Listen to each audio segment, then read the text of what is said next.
Youth icon, हम सभी के रोल मॉडल व भारत के नाम को विश्व में चमकाने वाले भारत माँ के लाल नंद के आनंद की जय विवेकानंद। विवेकानंद जी का जन्म 12 जनवरी को घटित हुआ। इनके पिता का नाम विश्वनाथ दत्त था, जो कि कलकत्ता हाई कोर्ट में जज थे, व माता का नाम भुवनेश्वरी देवी था। आज हम इस वीडियो में इनके चरित्र की बारे में व इनके जीवन के कुछ ऐसे घटना व प्रेरणा स्रोत प्रसंगों की जिक्र करेंगे जो निश्चित तौर पर समाज के हर वर्ग, चाहे विद्यार्थी हो, चाहे बुजुर्ग हो, चाहे जवान हो, सभी को देखना चाहिए। विद्यार्थी व आप सभी इनके ज्ञान का अनुमान इन बातों से लगा सकते हैं कि एक प्रसंग सामने आता है। विवेकानंद जी बचपन से ही किताबें पढ़ने के शौकीन थे, ज्ञान अर्जन का उन्हें विशेष लगाव था। वह एक बार लाइब्रेरी गए और लाइब्रेरी में जा करके लाइब्रेरियन से, ऐसा कई दफे हुआ कि लाइब्रेरियन से वो किताब मांगते और किताब लेते और दूसरे ही दिन किताब वापस कर देते। तो लाइब्रेरियन ने एक दिन प्रश्न पूछा कि क्या तुम किताब सिर्फ देखने के लिए घर लेके जाते हो नरेंद्र, क्योंकि उस वक्त का नाम नरेंद्र था। तब विवेकानंद जी ने उत्तर दिया कि नहीं, मैं किताबें ले जाता हूँ, उनका अध्ययन करता हूँ, और यदि आपको विश्वास ना हो तो ये लीजिए, मैंने जितनी भी किताबें ले गई थी वो 5-6 किताबें एक दिन में लेकर के गए। इनसे कहीं से भी कोई भी प्रश्न आप मुझसे पूछ सकते हैं। तभी लाइब्रेरियन ने उन किताबों को लिया और विवेकानंद जी से बीच बीच से पृष्ठों को निकालकर प्रश्न पूछना शुरू किया। उस लाइब्रेरियन की आंखें फटे की फटी रह गईं जब विवेकानंद जी ने हू बहू वैसा ही उत्तर दिया जैसे किताबों में लिखा था, सिर्फ 24 घंटे में। अब आप ज्ञान का अंदेशा लगा सकते हैं कि किस तीव्र बुद्धि वाले रहे होंगे हमारे विवेकानंद जी। रविन्द्रनाथ टैगोर जी का विवेकानंद जी को लेकर कहना था, if you want to know India, study Vivekananda. In him everything is positive, nothing negative. यदि तुम भारत को जानना चाहते हो तो विवेकानंद जी को जान लो। विवेकानंद जी वह हैं जिनमें सिर्फ सकारात्मक ऊर्जाएं भरी हुई हैं। उनमें किसी भी प्रकार की नकारात्मक विचारधारा या किसी के प्रति घृणा, द्वेष, दुराचार की भावना नहीं है। शिक्षा का अर्थ उस पूर्णता को व्यक्त करना है जो सब मनुष्यों में पहले से विद्यमान है। यह एजुकेशन को लेकर के विवेकानंद जी के बहुत ही सुंदर विचार थे। शिक्षा क्या है? क्या वह किताबी विद्या है? नहीं। तो क्या वह नाना प्रकार का ज्ञान है? तब विवेकानंद जी ने कहा, नहीं, यह भी नहीं।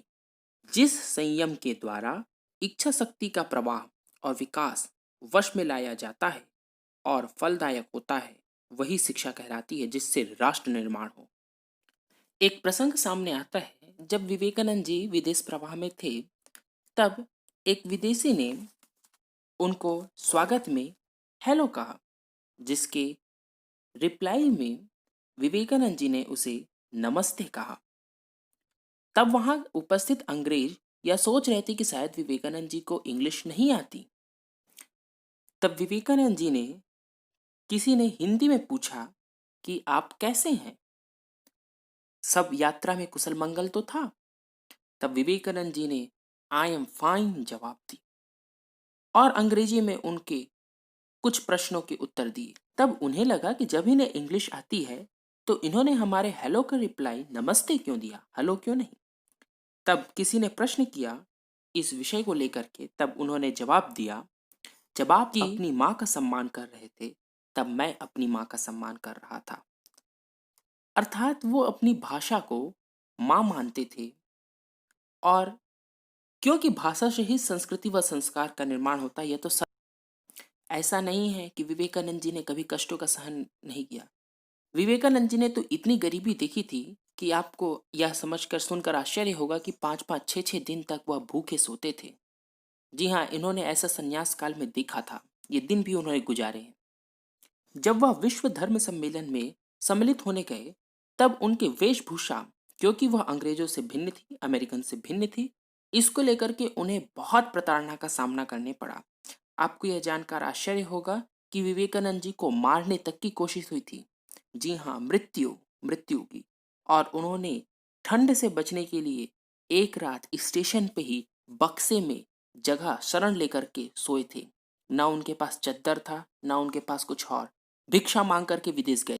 जब वह विदेश पहुंचे तो वहां क्योंकि अपमान तो वस्त्रों को लेकर हो रहा था, तभी एक अंग्रेज ने पूछा कि आप तरीके के वस्त्र क्यों नहीं पहनते जिससे आप जेंटलमैन दिख सकें।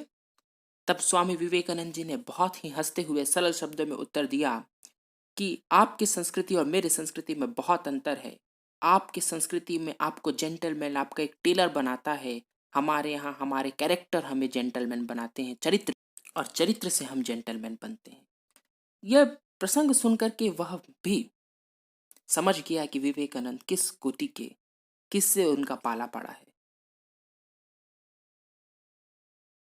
चाहे वह महात्मा गांधी हो या निकोला टेस्ला या सुभाष चंद्र बोस या इस देश धरातल पर अवतरित हुए अनेक वैज्ञानिक, अनेक महाजन, कई देश के प्रधानमंत्री व सभी युवा नेता, सभी प्रभावित थे विवेकानंद जी से। निकोला टेस्ला तो इस कदर विवेकानंद जी से प्रभावित था कि उसकी एक किताब में हिंदी के आकाश प्राण व वेदों से उठाए कई हिंदी व संस्कृत के शब्द नजर आते हैं। निकोला टेस्ला विवेकानंद जी से घंटों घंटों चर्चा करता था और उनसे वेदों के रहस्य निकालता था और उसे अपने आविष्कार में सम्मिलित करता था। इन्हीं विचारों के साथ, इन विचारों को अपने जीवन में धारण करिए, सत्य को अपने जीवन में धारण करिए, विवेकानंद जी के शिष्य बनिए, उनके वचनों को सुनिए, समझिए।